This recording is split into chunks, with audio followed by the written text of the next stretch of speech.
تسديد من بعيد ولكن كرة خارج الميدان بدون عنوان تفتقد للدقة. ترجع الكرة في المنتصف، يركز اللاعب أكثر فريق الوفاق حاليا في انتظار أن يهتدي إلى التهديف، ولكن نعرف أنه فريق الفيصلي مشاهدينا الكرام من أكثر الفرق العربية انضباط تكتيكي، فريق يلعب صح 100%، حسابات مضبوطة، كل لاعب يعرف دوره فوق الميدان، وبالتالي يعسر دائما الأمور التكتيكية على الفرق المنافسة للفيصلاوي الأردني.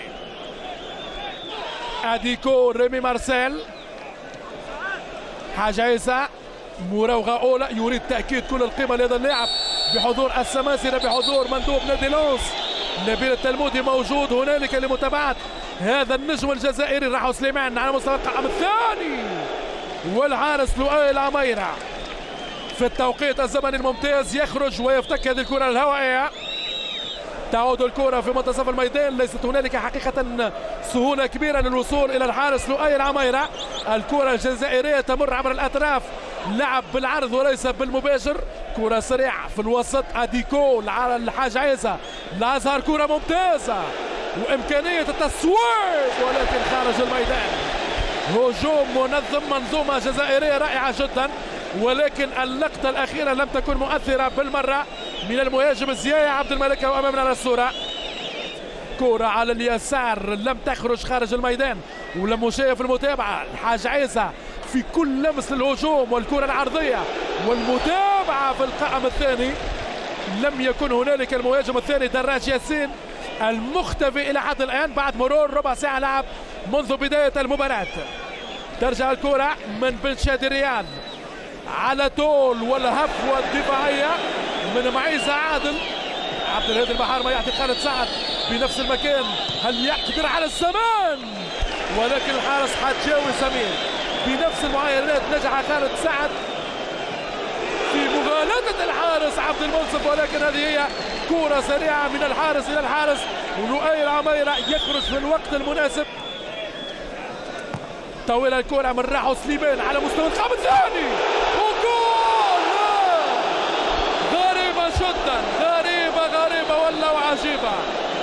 عبد الملك زيايا وجه لوجه مع الحارس لؤي العميرة، كرة بالمليمتر كما يقال دائما، ولكن زيايا في المتابعة لم يقدر مشاهدينا الكرام على إسعاد الجماهير الجزائرية ويعطي متنفس للسعداء من جانب الجماهير الأردنية.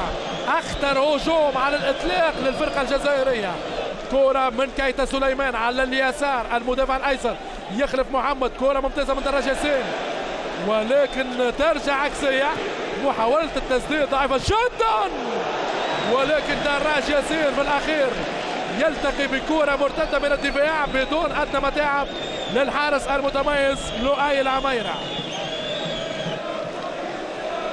منذ بداية المباراة كنت نوهت مشاهدينا الكرام بقوة التنظيم لهذا الفريق الأردني رغم القيمة الفنية للفريق الجزائري اللي طبعا انهزم هزيمة عريضة جدا تكبدها فريق وفاق سطيف.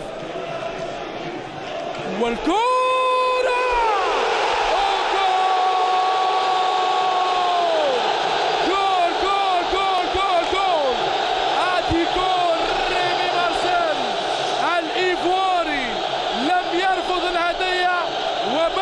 بالأولوية في المدرجات.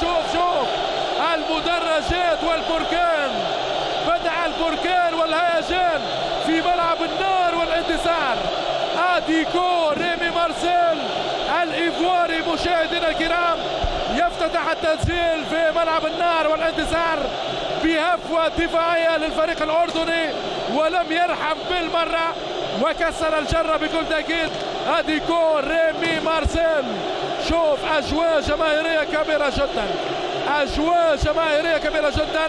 هنالك بهتة عجيبة جدا من محمد زهير. محمد زهير لم يحرك له ساكنا، وأديكو ضرب بقوة ولم يرحم الدفاع الأردني. هدف ل0، تقدم جزائري بواقع مباراة الذهاب في ملعب 48 في توقيت 32 دقيقة لعب. تعجب كبير. شوف السلبية في التعامل مع هذه الكرة بين محمد خميس وكذلك وصول متأخر لمحمد زهير، والنهاية هي بكل السعادة الوفاق الذي فاق الافاق تعملق حاليا بهذا الهدف الاول في انتظار ان ترتقي المباراه الى مستوى تطلعات عشاق الكره الجميله.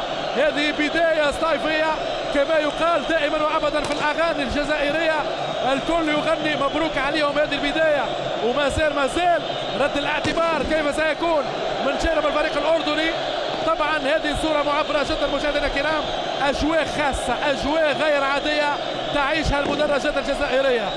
38 دقيقه لعب، لم يتعرض الا الى محاوله هجوميه وحيده، لمسه يد واضحه ضد المالي كيتا سليمان بتوقيت 39 دقيقه لعب، مخالفه اخرى كذلك ضد نفس اللاعب كيتا سليمان المالي.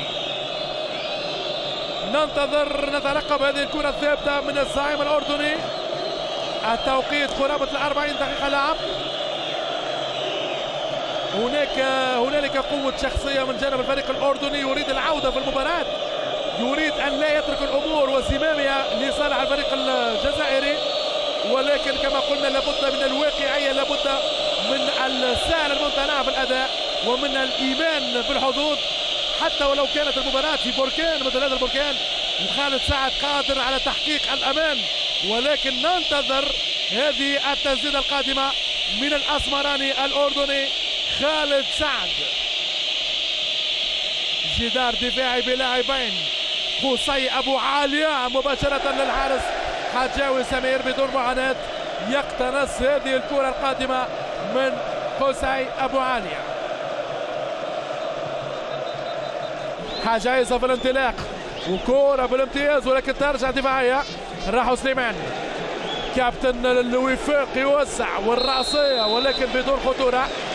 دراج سمير كيف القائم الثاني، زيايا عبد الملك مقتنص الكرة، والنتيجة دائما وابدا منذ الدقيقة 32 تقدم لصاحب الارض والجمهور نادي وفاق سطيف بهدف لصفر.